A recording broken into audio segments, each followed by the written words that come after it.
Hey, what's going on, YouTube community? Rack718 thought I'd do a quick video. Um, these comics I'm about to show you, if you remember my last video, I told you I was responding to a Craigslist ad, this LCS, maybe 30, 45 minutes away from me, down south of me. Just acquired some inventory, and I thought I'd make a little road trip. So this is what I acquired from their LCS. It was kind of smaller than I thought. I mean, it was smaller than I thought. It was had a lot of stuff. I mean, they had a lot of key issues. Besides the new inventory, what I wanted to look at. I mean, the wall books and other stuff displayed. They had some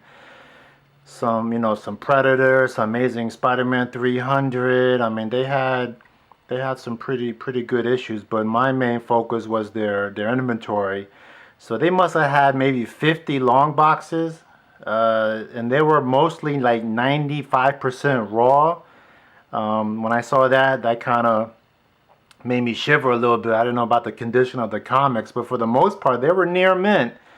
They were near mint comics as far as being raw in the long boxes. So I was talking to the lady there. I guess the owner was away on vacation, she told me, but the lady there, older lady, she she's I guess the wife of the owner, and the owner's been in the comic business for 30 plus years, and come to find out, he's connected to some people at my regular LCSs. So it's funny how everybody's connected and stuff. How the comic book industry is connected.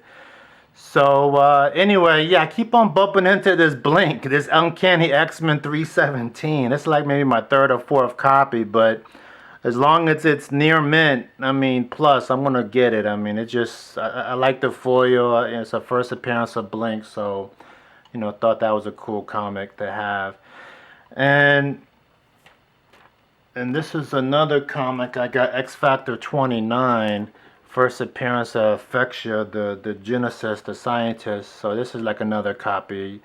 Again, a dollar book that was in their dollar bin, their inventory bin, and thought that was pretty cool. And then I got this X Force 19. What's this? The what do you call it? The first appearance of Copycat. In her true form, I guess Vanessa Carlisle. So this came out in 1993. So I thought this was a cool comic. I never had it before. So, I'm trying to use my phone, and I think now I know what Master X Splinter goes through, because it seemed like this lady was just kept on staring at me or looking at me. And every time I looked up, she was like, I don't know, pretending to use her phone or something. And I'm using my phone trying to check on prices and titles and stuff. And quick shout out to Walking Jedi. Yeah, you gotta check the titles, man. Double check, double check. But yes, come to find out, she told me the store had got robbed, and I thought she meant someone broke in and took some stuff, but she told me her and the owner were away, and I guess some young lady was running the store, and somebody swiped the bags from the wall, from the dollar bin, swiped the bags, the prices, and just walked out, or just paid for dollar books that are really 30, 50, $100 books. So I thought that was crazy.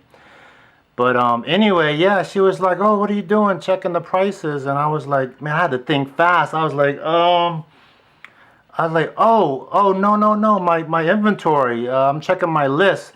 It's on the cloud. I'm checking my list because I don't want to buy duplicate copies." So, it was an older lady, so I think maybe she bought that. She didn't. When I went to the counter, she didn't really check any prices or give me any gripes, so that was cool. But yeah, I mean, if that happens to you guys, I don't know what to say. But thought this was cool. Bloodshot #6, really cool. First appearance of Colin King and Ninjak, matches my 9.8. So found a copy of that in the dollar bin in their new inventory, and I found a second copy, which is pretty cool. Two copies of Bloodshot #6. And then I got, right behind 6 was 7. So Bloodshot 7, which is pretty cool to have near mint plus. I mean, beautiful. Goes Goes with my 9.8 Bloodshot 7. First appearance of Ninja costume. So I thought that was pretty cool. So yeah, not sure what to do with these. I've noticed that the lot, like 6 and 7, selling for what, 15, $20. So not sure if I'll hold on to that or keep those 2 copies. But yeah, I really thought that was cool. So yeah, I checked all their raw books. I checked their inventory. I think I was kind of late. It was probably 3-4 weeks since they posted that ad on Craigslist. So I'm not really sure what I missed out, but grabbed these as well. This Teen Titans number 37.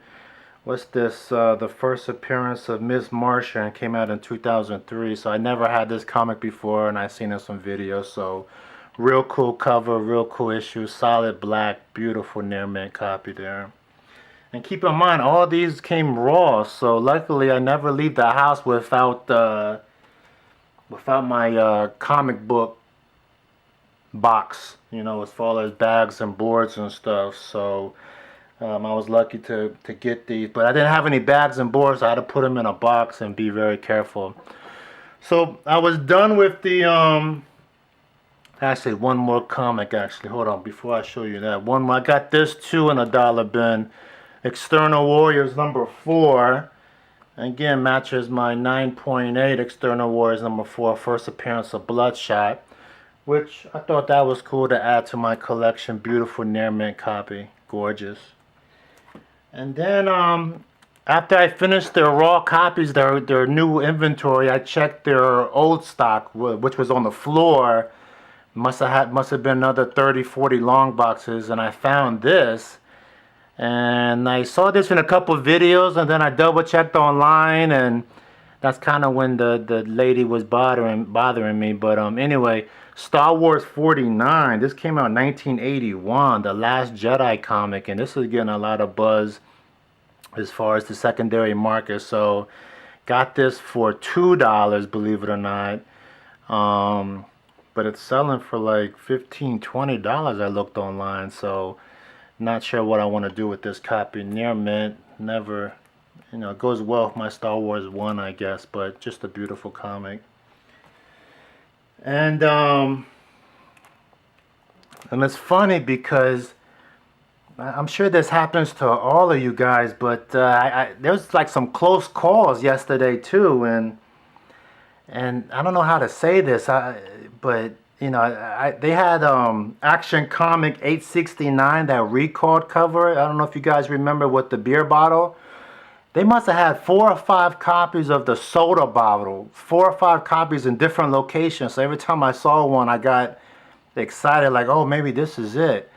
And I know it's a recall, it's not really nothing, but to me, it's like that oddity, that rarity that, is cool to have in your collection. And 9.8s are selling for that particular comic like what, $200, $300, $400, believe it or not. So all 4 or 5 copies were the beer bottles. They had the Batgirl 20, the New 52, the ventriloquist cover. I thought I had the newsstand variant, but I didn't after I checked out the copy online.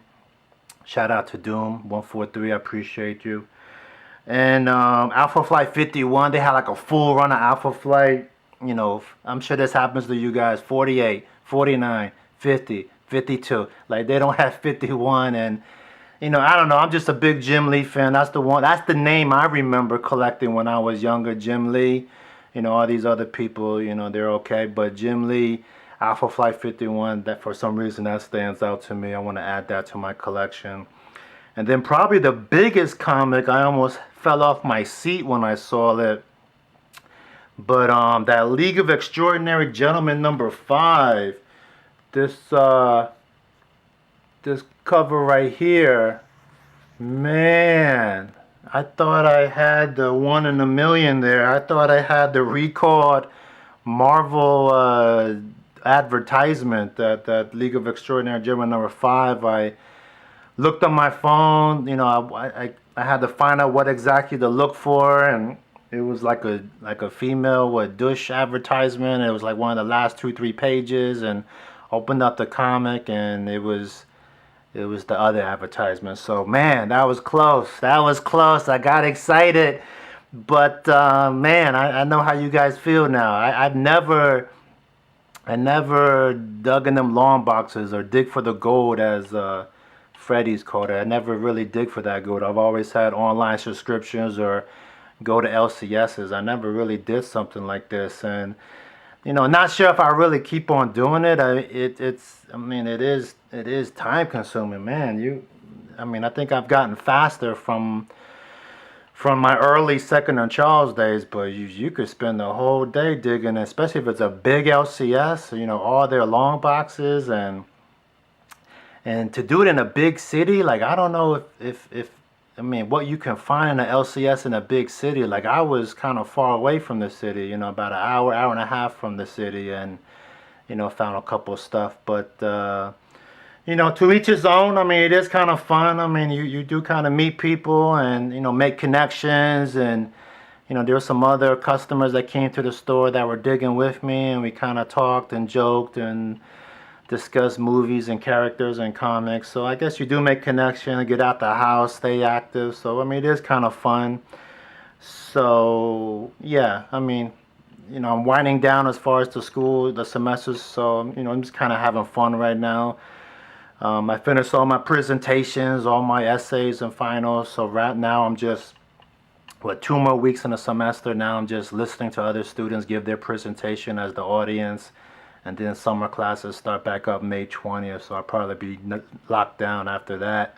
But real quick, the last comic I got at that LCS, at that out-of-town LCS, was this sensational She-Hulk 40, which is pretty cool. I've seen this on some videos. It stood out to me. I remember the cover. I didn't know exactly what it was about. Looked online. Shout out to Doom 143 again.